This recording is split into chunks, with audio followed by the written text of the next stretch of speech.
This story is from the Los Angeles Times. Apparently, Apple and Samsung have finally ended their 7-year legal battle. The series of lawsuits and insults began in 2011 when Steve Jobs threatened to go, quote, thermonuclear on rivals for using the Android operating system, which, whether you're an Apple fan or hater, like me, you just have to admit is just insane.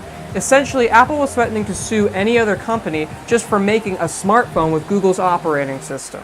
That's like if Nike threatened to sue Adidas, Asics, New Balance, Reebok, Under Armour, and Puma, all just for also making shoes. That's obviously stupid. But that's not even the biggest part of this legal battle. Apple also claimed the design of the Samsung Galaxy was a direct copy of the iPhone, referring to the original models. Now, the terms of their agreement to end the battle have not been released as of taping this video, which is July 5th. And we taped long before we uploaded because we're waiting for a new computer to arrive, but that doesn't matter. Now, the terms of their agreement haven't been released, as I said before, so we have no idea, we have no way of knowing, as of taping this, whether Samsung really did or did not infringe upon Apple's design patents. But from looking at Apple's claims, one of them, which was the home button, which is just really also Samsung's phones have 3 navigation buttons at the bottom. But, I mean, you can see for yourself, looking at these images here, I'm like, really? But I think it's obvious Samsung is innocent. But what do you think? You can take our poll up there on whether Samsung really did or did not rip off the iPhone and whether Apple should be awarded damages for that happening. And either way, this legal battle does become less and less relevant as the designs of the Samsung Galaxies and iPhones continue to look less and less similar.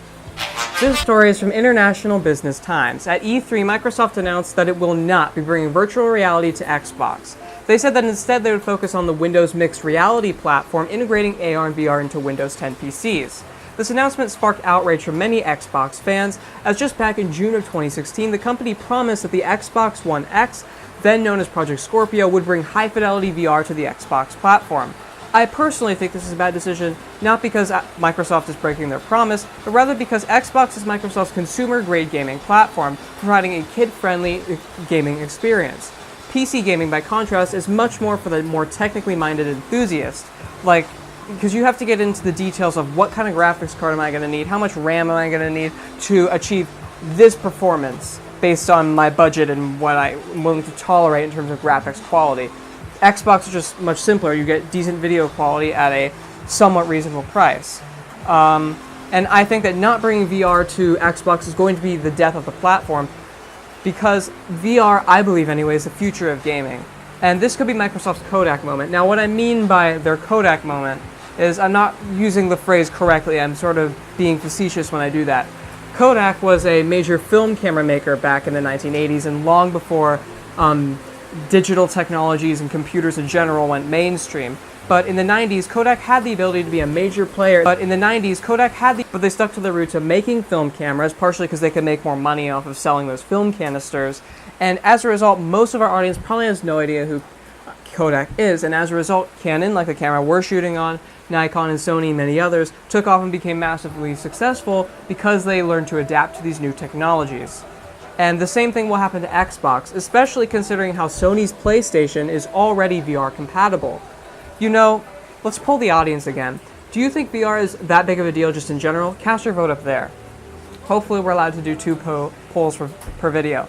Otherwise this will be weird, but whatever. This story is from The Verge. A while back, Apple announced its AirPower wireless charging pad, promising to release it this year.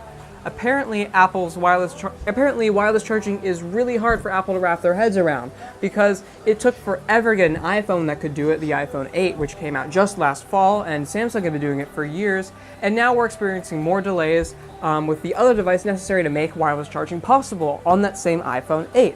Right now you have to buy third-party accessories to even use that.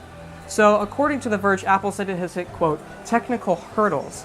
Now, to be fair, their charging pad is more complicated than many currently for sale, but still, Samsung has had their charging pad on the market for years, so I guess Apple's practically magic powers haven't worked out for them so well this time. Thanks for watching Tech on getting bit by mosquitoes outside, or sources in the description, and don't forget to like and comment.